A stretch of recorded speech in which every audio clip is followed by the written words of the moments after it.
नमस्कार शेतकरी मित्रांनो, आज आपण या ठिकाणी या झाडांच्या मोठ्या फांद्या ज्या आहेत कट करलेल्या आहेत.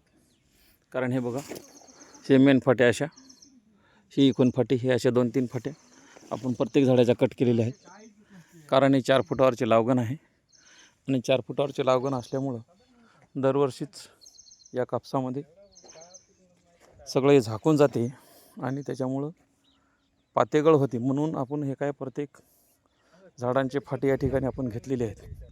प्रत्येक कापसामध्ये सगळे पाते आज कटे करलेले आहे आपण. आणि कटे करल्यामुळे जेणेकरून या कापसाच्या पात्याची वाढ आणि बोंडाची वाढ होईल या उद्देशाने कटे करलेली आहे. म्हणून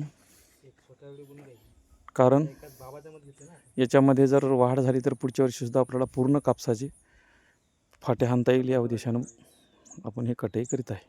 नमस्कार.